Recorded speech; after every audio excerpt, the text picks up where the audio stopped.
Menos de 3 horas para el cierre de la jornada electoral, quiero enviar un mensaje a los jóvenes de mi generación.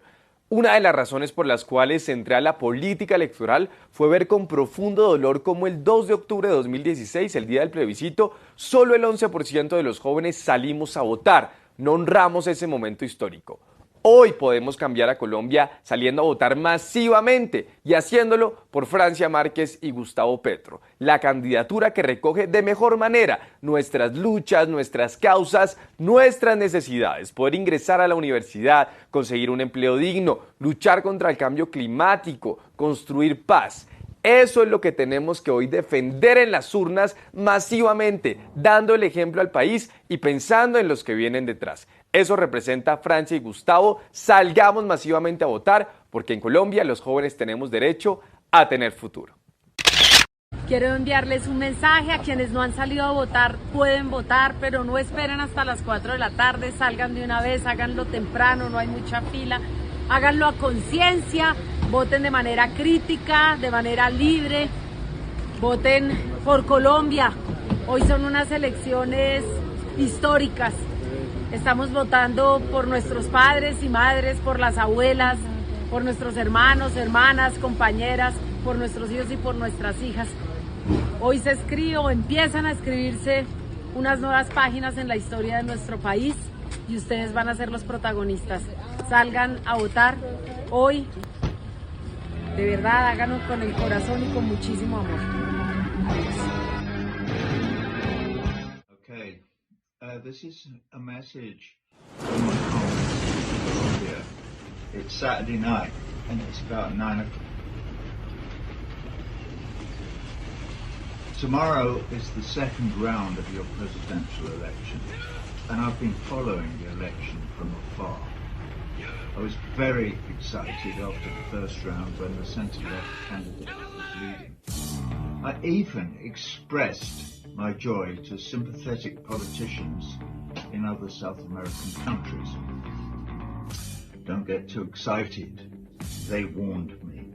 The right wing will go to any lengths to subvert the will of the people. They will do anything to get their candidates into office. They will arrest, detain, disappear, and/or murder to get their way.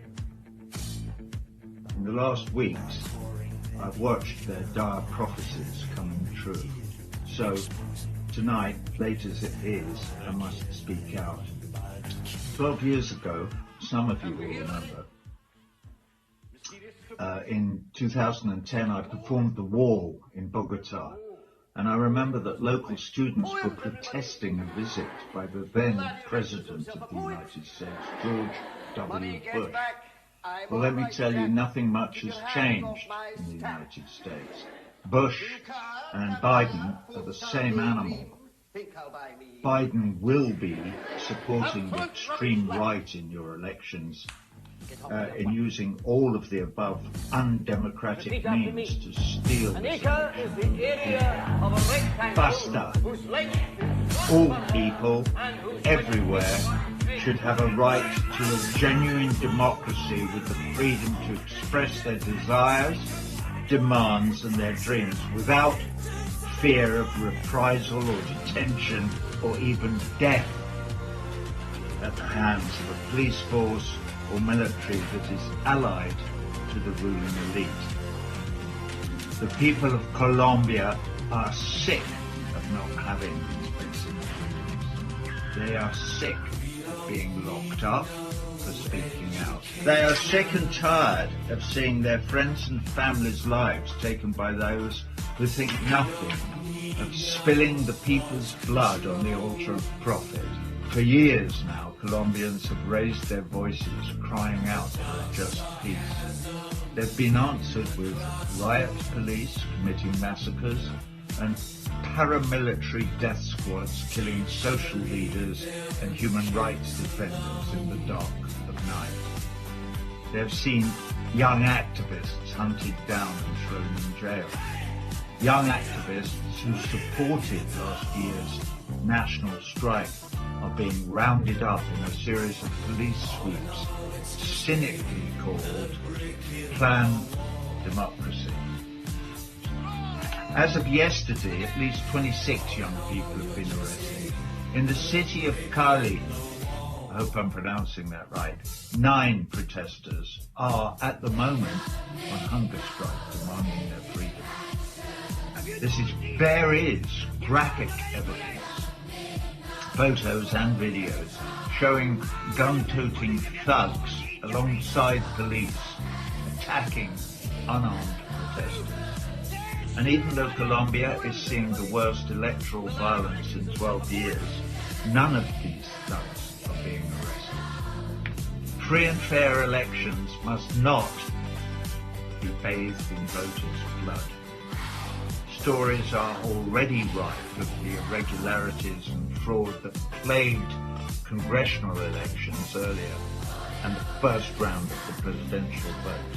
I fear that my friends in South America may be right, and we are seeing a preemptive coup being carried out in plain sight against the people's candidates, Gustavo Petro and Francio Marquez. I hope I pronounced it. So, I joined the Colombian people and international solidarity movements and democracy and human rights activists to demand, in the name of truth and decency, 1, the immediate release of young activists detained as part of the so-called planned democracy and an end to the ongoing raids. 2, an end to the political violence that is taking lives every day and making a mockery of these elections in Colombia. 3, that the voice of the Colombian people be heard and respected in this election, and that voice, the voice of the people, be allowed to usher in a new dawn that reflects the needs and wishes of all the people of Colombia, not just the needs and wishes of a corrupt ruling elite. With love, your brother, Roger Waters. Get to the polls. You have to win this election in Colombia, not just for yourselves, but for all of us. We need you. Bueno, aquí estamos preparados para votar por el cambio. Hoy, 18 de junio, mira, aquí está, salimos de la comunidad de Pueblo Antioquia a 2 días del municipio de Río Sucio. Esta gente quiere el cambio. Mire cómo está esto acá, en este municipio, en pleno siglo XXI. Las comunidades étnicas, tanto afros, indígenas, pasando trabajo, y hoy decidieron salir a votar masivamente. Petro presidente y Francia Márquez vicepresidenta. Vamos a ganar mañana y vamos a celebrar una gran fiesta. Desde acá de la Colombia profunda, los pueblos indígenas con Petro presidente y Francia Márquez. Estamos aquí. Y aquí está Jorge Andrade, vea, manejando también. Y aquí está la gente de la comunidad de Pueblo Antioquia, la comunidad 2 días, pasando trabajo, pero ellos quieren el cambio. Francisco. Ah, no, ese es Santo. Francisco Santo. Bueno, pasen una gente para acá.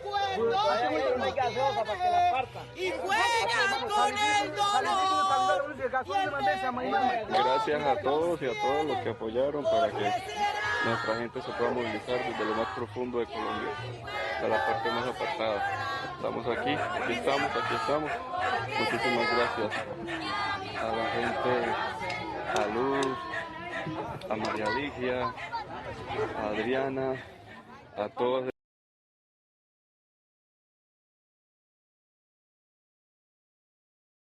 Quiero enviarles un mensaje a quienes no han salido a votar, pueden votar, pero no esperen hasta las 4 de la tarde, salgan de una vez, háganlo temprano, no hay mucha fila, háganlo a conciencia, voten de manera crítica, de manera libre, voten por Colombia. Hoy son unas elecciones históricas. Estamos votando por nuestros padres y madres, por las abuelas, por por nuestros hermanos, hermanas, compañeras, por nuestros hijos y por nuestras hijas. Hoy se escribe o empiezan a escribirse unas nuevas páginas en la historia de nuestro país. Ustedes van a ser responsables. Salgan a votar hoy. De verdad, háganlo con su corazón y con muchísimo amor. Bueno, llegó el momento de tomar decisiones con este país y la mejor decisión es el cambio por la vida. Gustavo Petro y Francia Márquez. Vamos Colombia, se puede.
Solo quiero poder soñar.